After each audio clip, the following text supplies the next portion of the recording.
What's going on, everybody? It is I, Manny Lagunas. Thank you guys for watching this final fifth episode of the story of my homegirl, Patra Rhodes-Wilson.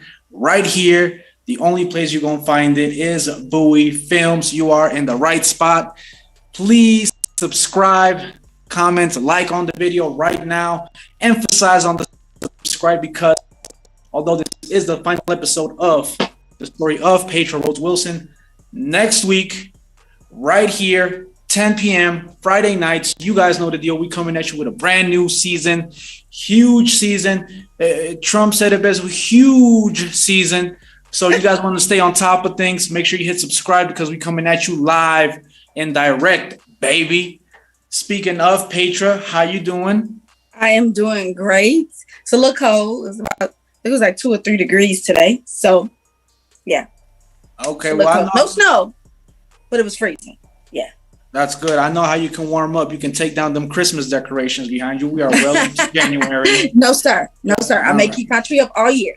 Okay? Okay. All right. Well, speaking of, we also have with us today, couldn't do this without him, my co-host. Speaking of big, big heads, big foreheads, that is. My co-host, good friend, Michael Bowie the fifth. Okay. First of all, you're not about to Tyra Banks me. That's number one. Number two, I know. We have people that are watching. We are 10 minutes late. We're late like Manny's period. However, here we are jumping right into it. Last episode, Patra Rhodes-Wilson. I'm going to be honest with you. Usually our fourth episode is that climax. But I feel like 2 through 4, outside of like episode 1, getting to know you. Hell, you know what? There was some shit that went down in that. 1 through 4 has been the climax. We've learned so much. We've come so far. It's been an emotional roller coaster. But here we are. Final episode. We want to know where you're at and what you're doing. Where we left off last episode was you got on a train and you go to meet this guy that you've been talking to. So let's lead in from there. Tell us what happened then. So I met this in February 2009. I got on this website called Tag. I don't know if people even know it. I don't even know if Tag is still up, being that it's been 13 years. It is. Well, I'm sorry, Manny, you use Grindr. Okay, so go ahead. Just Tag. Go ahead. Okay. I got on Tagged because I was in school in Chicago, still living in shelter. And by this time, I kind of feel like I started to slowly but surely kind of get my life back. Whereas in the way I dressed, my being happier. And so I was like, okay, I'm going to see what's out there in the quote unquote dating scene. So all the students at my school, majority of them from Chicago, and they was all telling me about Tag. I've never heard of it. So I made a profile. Tag was kind of similar to MySpace with a hint of Facebook. That's what I'm going to say. What you know about MySpace? Let's start there. Hey, don't let the song drop as soon as you click my profile. Don't do that. Okay. Anyway, right. So I started, the guy on there, I slid into his DMs first. Okay. So I slid into his DMs. I was up late sewing. My degrees in fashion. So I was up late sewing. I slid into his DM. And honestly, I was trying to make sure I kept myself woke because I was tired. And but I slid to his DM. He had a cute smile, and I was like, okay, I'm gonna slide into shorty DM. So I slid. Was this all verbal DMs, or was this verbal and pictures? This was just verbal. This was just type. This was just words. Just words. Now on my Michael Nasty. Hold on. We're not gonna slide past that. Michael Nasty. Go ahead. Out for the audience, we gotta know what kind of conversation. Now wait a minute. I do want to say this. With the pictures on my profile, I'm not gonna act like they wasn't flat. Like they was definitely when I was going to like the college parties back in Kalamazoo, Western Michigan. So my shirt, there was low cleavage shirts, there was short skirts, high heels. It was giving all of that. And I'm the one who's a freak. All right. Anyway, it was giving all of that on the profile. So we needed context of what kind of conversation it was like. Okay, go ahead. No. So actually, it wasn't like I literally was like, "What are you doing up this late?" That's literally what I said. That was the context of the beginning, the first message. So we continued to text, or not text, but DM each other.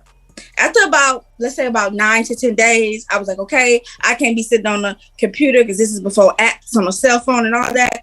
I can't be sitting on the computer because the only way to us to contact each other was through the DMs on the messages on tag. I was like, here's my cell phone number. Why I gave my cell phone number out, I don't know. However, in my mind, I was like, I could change my number if I had to, like if he crazy, like whatever. So towards the end of February, I gave my number. So now we talking all the time. Talking, texting. It's a good morning, beautiful text, all that, right? So like March 1st, I tell my sorority sister that it is still on there. I had no idea that tag was still even a thing. Keep going, okay, I'm just creating a profile. Keep going. So I tell my sorority sister, who she was actually quite a bit younger than me. So I was 22 and she was 18. Was about to turn or just turned 19. So she had literally just graduated from high school. So she was young, but she had an old soul. So we actually hit it off really tight. She was from Chicago. Became my homegirl. I actually became like a second parent to my son because like she was all about making sure my son was taken care of. So I told her, I said, okay, listen, I've been talking to this dude. I was like, something in me is telling me I need to go see him. She said, girl, he gonna kill you and chop you up and put you in his freezer. That was her exact words. Yep. And I was just like, you think so? She was like, are you serious? She was like, you're so mature and so level-headed. How come you don't think this? And I was like, I just don't think he liked that, right? And so she was like, you've seen pictures of him, you've talked to him. Now this is like nobody was really using Skype, but Skype was a thing, right? So we had never done that, but we had pictures, through the text messages or all that to make sure we knew who we were talking to. Here comes the pictures. Because I was deep in the catfish stage. Remember, deep in the catfish stage. So, for the catfish era. So she was like, "Listen, if you gonna do this, I need you to write out." Like she had like this page of like, if something happens to Terrell, what needs? I mean, something happens to me, what would happen? We in the subway. She literally took me to lunch. I was like, literally. That's what she did all the time. She was like 18, 19, young. She knew, she was like the one person that knew my situation. She knew how strong I was. And she was like, whenever y'all need food, her and her mom would like make sure we had money for lunch almost every day. So we went to lunch, Subway, one of our favorite places to eat. And I wrote out this whole, to whom this may concern if something happened to Terrell, blase, blase, blase. Wrote out this whole thing, right? She said, do I think you should go? Yes. You need to figure out what's going to happen because you need to. However, you cannot leave your son hanging, which I agreed on that. Okay. So March 5th came. The day before March 5th, I went and bought me a few outfits. How I got the money, I think I had filed my taxes or something from the year before because I worked for years. So I had some money. That's how I bought the ticket. And I was like, I got me a few outfits. I had got my hair braided, all this other stuff, right? Again, money from my tax money. Okay. So I get on this train and we're texting the entire time I'm on the train. And as we're pulling up to the city, it was like 2.5, 3 hours away. It's called Bloomington, Illinois. I'm in Chicago. I instantly was like, I'm about to die. This man's going to kill me. What was your first impression of him? Well, I ain't got that yet. So as the train is coming in, he could hear it. I guess where he lived at, he's like, is that your train coming in? Because I could hear it. I was like, that's the train coming in. And so, that's my train. I was like, oh, I'm about to die. Jesus. I was like, I didn't think I was going to go out like this. That's literally what I'm thinking. Mm-hmm. So I get off the train and y'all know like slow motion when the climax about to happen. It's like, dude, that's exactly what I felt like it was. It was like, dude, he was walking in, he had this hood on. And I was like, this man is about to kill me. And it was like, dude. And he sees me first. And so when I look up and he take off his hood, it's exactly who it said it was on the pictures. So I was like, oh, okay, I may not die tonight. I may die tomorrow, but I'm going to go with it. Okay. So we go back to his apartment. This time he had just graduated from college in December. So it is March. And we have a great weekend. His car ended up stopping, so we didn't really get to go out. However, we ordered food, watch movies. Like, it was fun. Okay. And I was just like, oh yeah, this it. Now he knew I had a son, but he did not know that I was living in the shelter. Okay. So we go, I go back to Chicago, everything is good.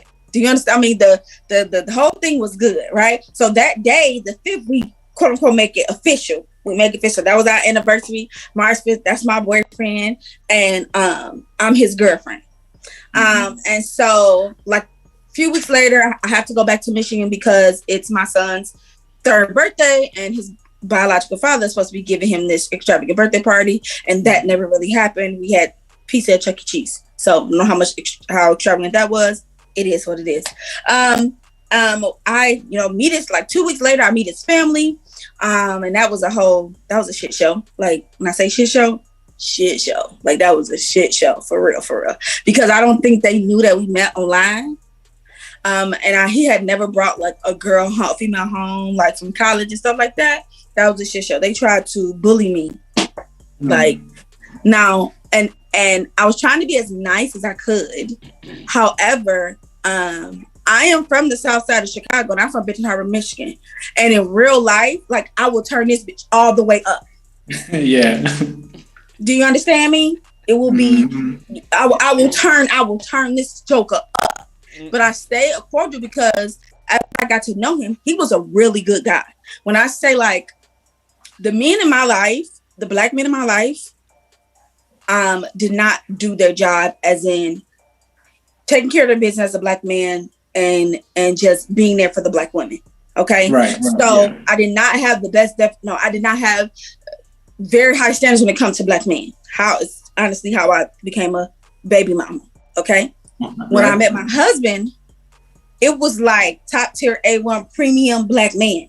And I was like, this for real? We talk about a man who was college educated, didn't have a parking ticket, no baby mamas, like credit was decent. Like, this for real? Like, this really happens to people? Especially somebody like me, who was a baby mama, and I'm living in the shelter. At this point, he don't know. Right? So let's fast forward. Now we're going a few months down the line. The shit show of me and his family continue to happen. My birthday comes up, right? My birthday comes up, and he decides he wants to come to Chicago for the weekend, get a hotel. Like, I'm still staying in the shelter. He do not know. Oh, okay. Okay. Now, thank God in the shelter, I can get a weekend pass. Well, let me stop you for a second. What was the reason why you didn't tell him that you were in the shelter? Because I didn't want him to judge me. I didn't want him to judge. I wanted to make sure that first and foremost, he was who he said he was, which I was beginning to see he was who he said he was. Meaning, if he say he gonna do, if he say he gonna, whatever he say he's gonna do, he's gonna do. Second of all, it just wasn't something I thought somebody would accept. Now, especially, I'm gonna stop you again to say, because I'll go on a tangent. I'll turn this bitch all the way up on women. You won't. No, you won't. All the way up on women, because the question I have for you is, when a man hides something and they didn't tell you right up front, now we all upset, we turning bitches up, we about to we doing I know that. So what if he would have hid something from you because he felt uncomfortable that you found out later? Go ahead, Michael. Go ahead. I took that chance. I understood that because I had been in that situation with my son's biological father. There was so many things I didn't find out to literally 3 years later, that's when the relationship was pretty much, completely dissolved and we were going our separate ways or whatever. So I had understood that, right? It's just with the narrative of you're a baby mama, you moved here from Chicago. You moved here from Michigan, ran to Chicago, you're a baby mama, you just started college. It just all seemed like a messy pie. That's what I would think of. It seemed really messy, and I needed to look like I had myself together, which initially I did, outside of me not having a place to live. Sure. I was going to school. I was on the dean's list. I was doing very well in school. My son was doing, by the way we looked, you would never have known. Question. Yes. Now, if this man would have been the complete opposite, if you if you would have met him and he would have been some cracked out bum on the street, would you have told him then that you lived in a shelter, this and that? I would have gone the first thing smoking back to Good idea. Chicago. Good answer. I like it. Go ahead. I would have been. I mean, thank God. These hands are lethal. Thank God. So I would have just tried to save my. So. Yeah, Big P. So my mom saw that part of the episode. She was like, "You ain't have to say I was holy." I said, "Listen, listen. You can say what you want to say." I said, "But it is what it is." She was just like, "Oh my gosh, they're gonna think I'm a bad." I said, "No, that was the truth. It's not that you bad. Is she got them hands? Like, and my mama still got them hands. I believe it. Still got them hands for real." So, anywho. I was gonna get myself out of that situation one way or another if he wasn't who he said he was. So my birthday comes. We have a great weekend, okay? And he still don't know I'm in the shelter at this time, okay? So at this point, I was able to get into some type of program that was gonna pay my rent for a year, okay? I had to go through that program for like a month. It was like kind of like you go there. Even though I had school, so that exempted me from having to go there from like 8 to 12 every day. But since I had proof that I was in school, which I was, and I was doing well, I didn't have to go to the program every day, because people who didn't have a job or didn't go to school, they had to go to the program. So I was able to move into the program. I mean, move into an apartment. But his birthday's in July, and so we end up moving into how we get to this program. It's another shelter, but this is even better than the other shelters. This shelter, we got our own. It's like a studio apartment without the kitchen. So this was the first time we had our own bathroom. Everything was nice. Until it just kept getting better in the shelter. And however, they did not give weekend passes, right? So I was like, okay, I gotta finagle this. Somehow in Chicago, I don't know if you know this, but in Chicago, Six Flags is in Gurney Mills, Chicago, or in Gurney Mills, Illinois. So there is the metro that can take you from Chicago to Gurney Mills to then take a bus to Six Flags, right? So I end up really getting this job at Six Flags. However, I played like the train left me and there was no way for me to get home. But I really caught the bus. I really caught the train to Champaign, where he had moved back to Champaign, Illinois, where he was living, where he was raised at. And I spent the weekend there. I called the little case manager, let her know. She knew all this because she's the one who hooked me up with the position. She was like, "You got somewhere to stay?" I said, "Yeah, just so happened a girl I go to school out here. I'm just gonna have to suck it up, stay with them. My son is in a good place as long as you let me come back when I can get a ride back." She was like, "Don't worry, you good, your spot's safe, because if you didn't come back overnight, if you didn't sleep there overnight, you was kicked out." Baby, I finagled that situation. Do you hear me? Mm-hmm. So he still don't know I'm in the shelter. 2 weeks later, I get my place. Right? Get our place, Southside Chicago, 630 California, and then that's when I tell him. He was like, "I'm gonna come in town. You moving your place?" I said, "Well, you may want to wait till this day because we can't move out to the shelter." He was like, "Shelter?" I was like, "Yeah, I've been living in a shelter for a year. At this time, I've been living exactly to the day, a whole year. I've been living in a shelter." He was like, "So you've been living in a shelter the whole time?" I said, "I had." He was like, "Why you didn't say something?" I said, What would you have said if I would have told you I was living in a shelter?" He said, I probably wouldn't have been serious with you." I said, "I know." And so he came that weekend, helped me move because they also helped you with beds and all this other stuff, whatever. And our relationship continued to do well. Now the shit show with his family continued to skyrocket as well. Continue to skyrocket as well. So our relationship continued to do well. Christmas come, right? Now so now we passed September, October, November. Christmas come, I'm still in school, I'm still doing well. His mother tell him he can't spend Christmas with me. Right? So he had to give me a hotel room. I stay in the hotel so we could see each other for Christmas. Because if he would have left, it was terrible. It was terrible, right? So he was thinking about doing grad school in Chicago, and because I'm in Chicago. So his mom was like, "If you go to Chicago, you're not welcome here anymore," and all this stuff because of me. And I'm just like, what did I do? Like you never had any problems, any issues, but I guess you just don't like the aspect there's another female in his life. So our relationship continued to excel.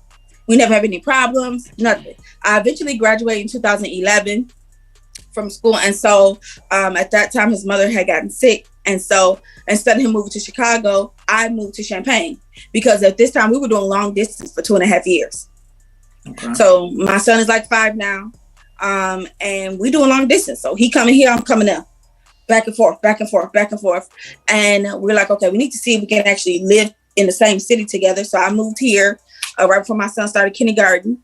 And we lived here. I lived here. And then the shit show with his family increased. It continued to get worse. Mm-hmm. Switching gears though, how was that relationship, that reception between your son and your husband, who would be a stepfather?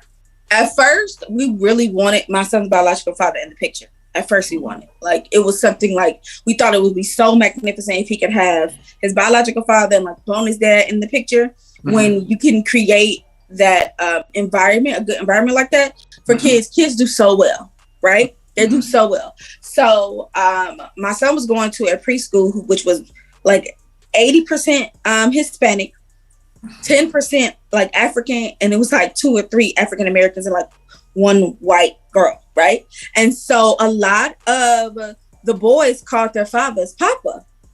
Or like Poppy, like you. I think you understand what I'm saying. So in Spanish, yeah. He would say like, I want a Papa. I want to, why can't Chris be my Papa, right?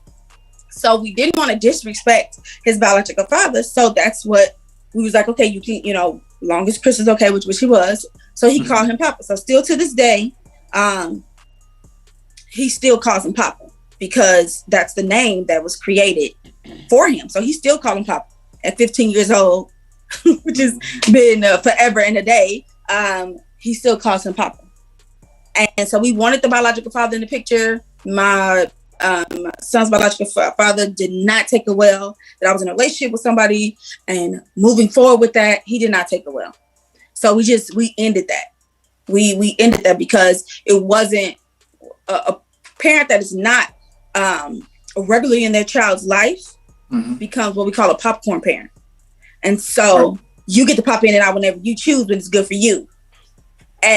But we have to be the parents that's setting the rules and the boundaries, but you get to call when you want to, you get to pop in when you want to and all that. And so after my son got, like 5 years old, I actually went to Michigan for a week, and I let my son's biological father know that I was there. This was in August of 2011. And he was like, well, can he stay? I said, well, since I brought him, can you bring him to Chicago? Right. So I was like, I was going to be in Chicago that upcoming weekend. So I was like, if you bring him to Chicago, since I brought him to Michigan, that's an even trade because I brought him to Michigan from, he didn't know I was living in Champaign. So brought him to Michigan from Chicago. That's what I would say. So I left Terrell there.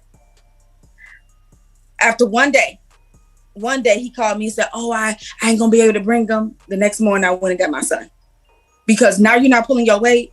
And you make me think you're gonna run off with my kid, and so now I'm on snaps or something. Because if I'm doing anything. Like I'm gonna do that prison time for my son. I'm gonna be head kingpin in that joker because I'm not gonna be nobody's girlfriend. So that's that on that. I'm gonna do the time. I'm gonna be guilty, and that's just what it is. So I knew that.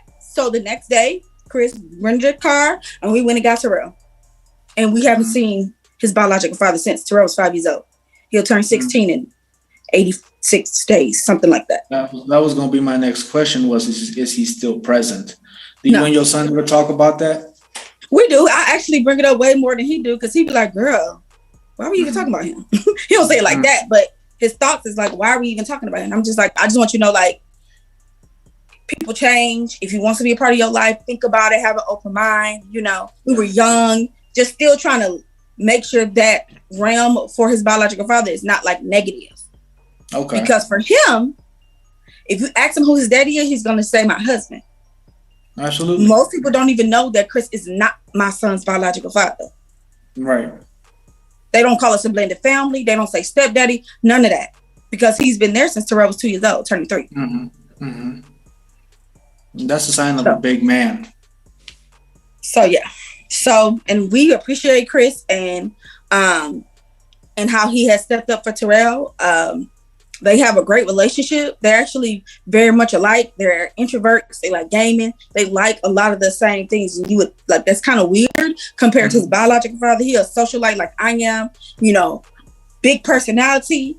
But you would think this is so crazy how they're so much alike compared to his biological father. So we moved to Champaign in August of 2011, and we made it work. Or I'm not gonna say made it work. We actually had a relationship where we were around each other on a regular basis because we did long distance for 2.5 years. So I graduated, and then and now we didn't live together though. When I came here, I got my own spot because the last time I lived with a man, I had a baby by him. And one thing I was not gonna do, I was not gonna be somebody else's baby mama. So y'all don't have any kids together now? We do. Okay. So I moved into my own spot. We live life. He continue to help me take care of Terrell, first day of school, birthdays, anything for Terrell. He was always there. We were together. So then we decided to move in together in August of 2012. And then I'm like, okay, well, we were talking about our future and we decided to, get married. So in March of 2013, which is the same day that we started dating, which is March 5th of 2009. So March of 2013, we got married. And then in that year, we gave birth to a girl in November of 2013. So, yeah. And so we have been together for 13 years, married for going on 9 years come March. We also have another child that we had in November of 2017. And it's been up from there. The family situation was a shit show up until about 3 years ago. And then... So this is an overview of your entire life and everything that you have gone through with family, with friends, with guys, and you finally, in my eyes, have made it to this point of happiness.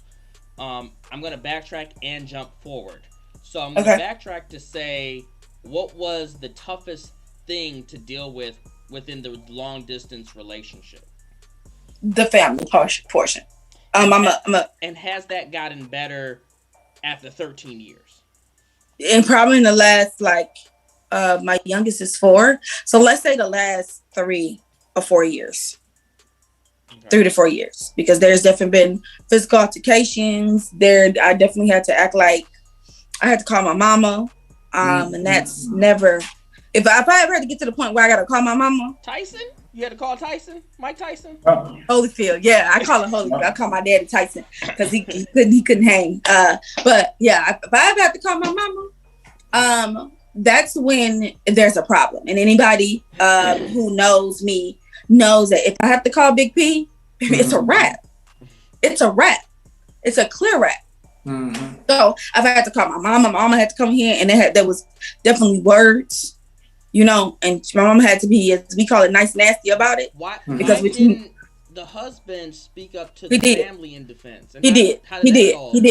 On several occasions. But it was like him versus the 300. That's pretty much what it was like. He did several times. Right. Several times. Okay. Which is how we moved in 2014. In July of 2000, actually his birthday, his golden birthday, July 28, 2014, we moved to Tennessee. Partly because of the family dynamic. It wasn't where I wanted to raise my kids, how I wanted to raise my kids. And I'm in a city where I'm not from here. I only came here because of him, right? So I had no family here or nothing. Chicago is too expensive to live. So it was up to me. I go back to the city because I got my sorority sisters, college friends. I had people there. But Chicago's too expensive to live. So Tennessee was where it's at. And so we lived in Tennessee up until June of 2020. Now, like I said, I want to also jump forward. So there's a couple things I want to look at because we've talked about so much. There's not one thing I can say about your life. There's so many things that happen, but I know that one of the things that we talked about was family. What we covered here was guy that became husband. Looking at family, was your relationship with your brother who was the drug dealer, did that, or anybody inside of your family that you talked about inside the previous 4 episodes, how is that relationship now? Has that gotten stronger? Do you can associate and talk with that brother or any other family members So my oldest brother, not so much. I mean, still kind of it is what it is when we see each other. It's it's love, but that's about it. Now I did say in the beginning I have a younger brother. So I have a younger brother that was born on the same day I was, right? He is 5 years younger than me. And so since probably I'll say about the last 10 years or so, our relationship has grown a lot, as in we talk regularly. And so his mom and my mom are actually really close. So I talk to his mom, him, and my mom, talks to him as well. So we're actually pretty close. My sister cousins, they still ride we still have a great relationship. I was there, I think it was episode 4 for Will. I was there then. So we still have a good relationship. My sorority sister, she was just here in June. So she's still a large part of my life. Willie, who I met at 10 years old, I was just in his wedding. I was the best woman in his wedding in August, who's also the godfather to my kids, as well as my sorority sister. So my mom, there was a time where it was a bit rocky for us, but we got it together. We got it together. Counseling, therapy, prayer, we got it together.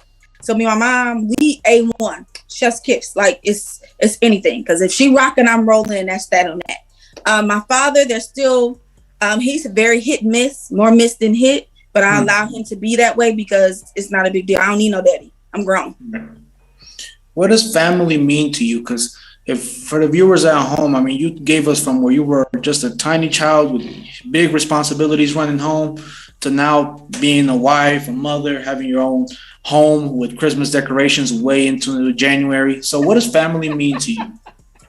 Wow, man, I thought you said that. Did you not just hear she would call Miss P and have your ass whooped? We would turn lit all the way up. Lit up, man. Lit up. So for me, family is legacy for me because my husband is the only child. So he doesn't have, his mother didn't have any more children, and the father aspect, we don't know anything about that portion at all. So family for me means legacy. So with my husband, our children is everything because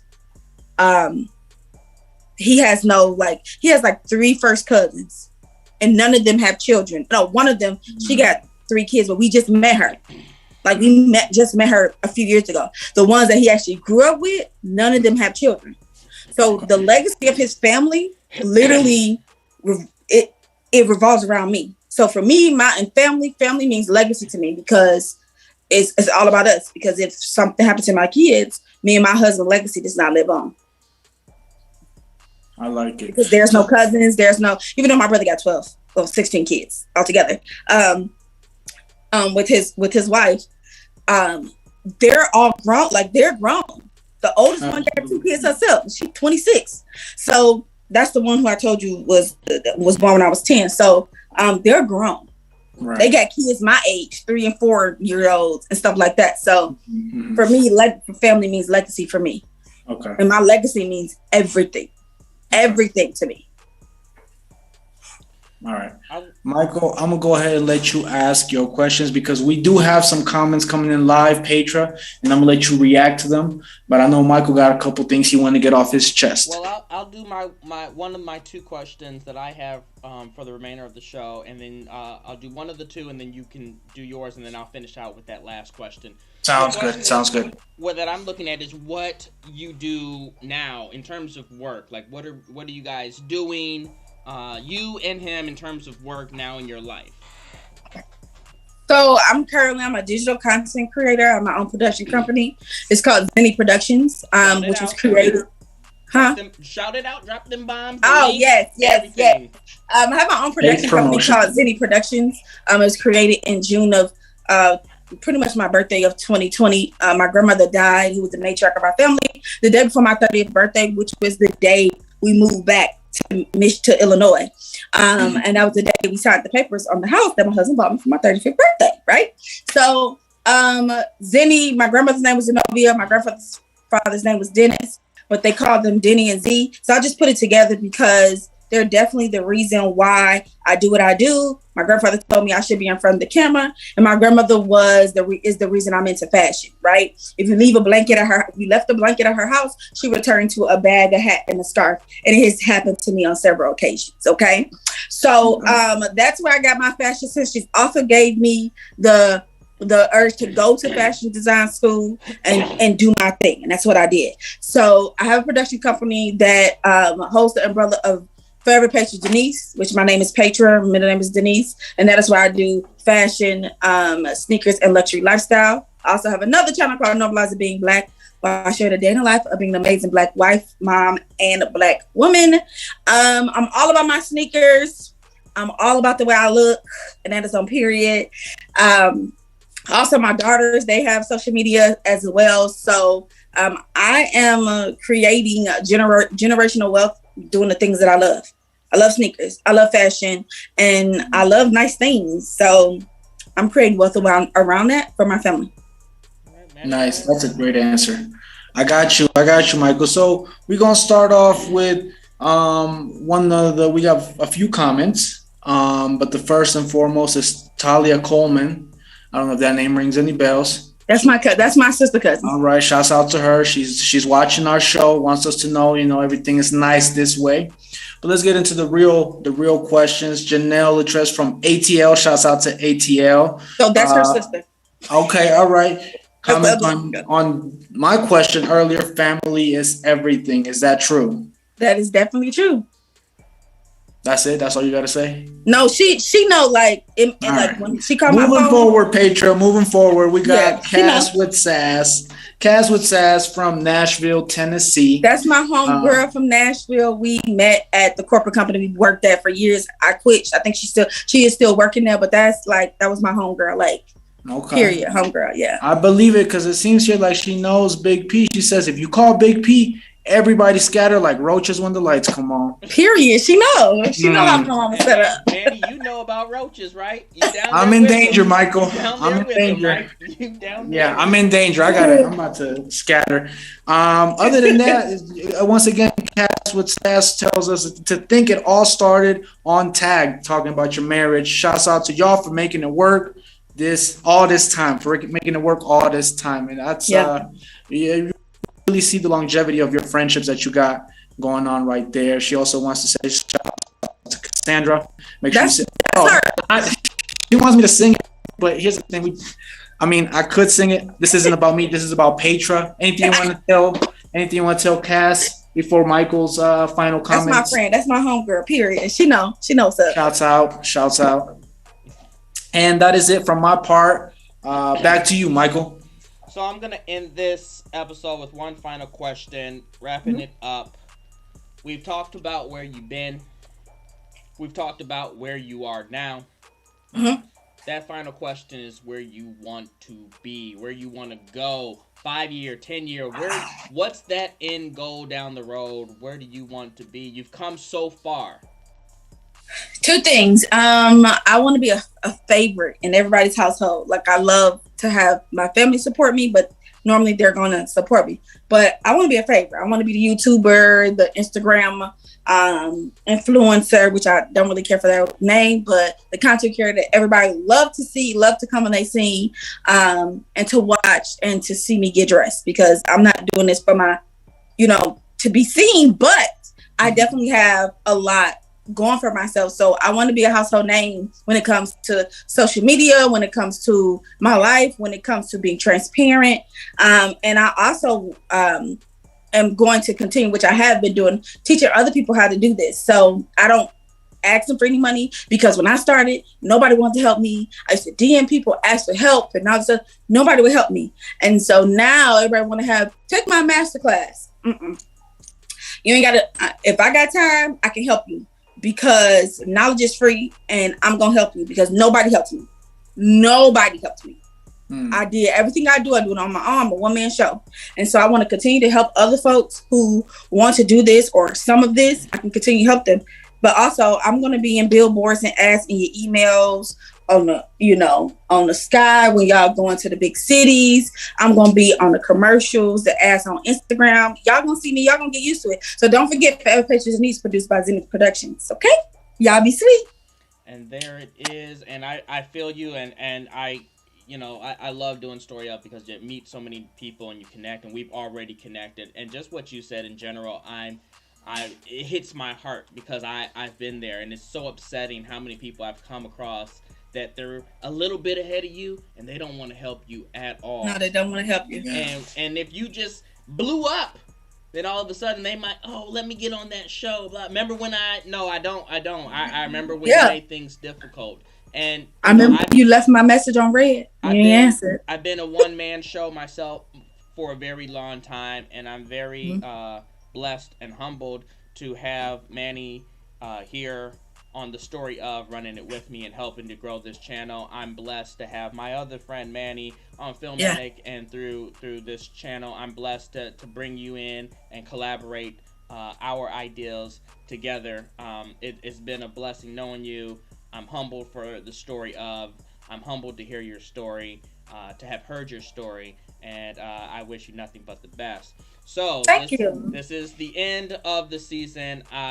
Everybody watching, thank you for tuning in. Please, matter of fact, you know what? Because I say it at the end, but I don't stress it enough. Right now, I know that we have viewers because we had questions. Click on that little subscribe button, please. To make someone's dream happen like Patra's is the same to make a dream for me happen. Go right, takes 2 seconds. Period, hit click, subscribe. 2 seconds. Boom, we jump up a whole bunch, because you can never finish if you don't have a good start and a good run, and this helps us with our run. So I want to thank everybody for watching, commenting. I want to thank everybody for subscribing. Please continue to watch. This is not just about supporting that friend and that family, and that is good, but support everyone. I think that this is a good show, a good concept, and we are going to fucking get crazy each and every season, therefore going forward. It's gonna get better and better. This is season 7. Tune in next week for season 8. This has been the Story Of with Patra Rhodes-Wilson. Thank you, everybody. We will see you guys next week.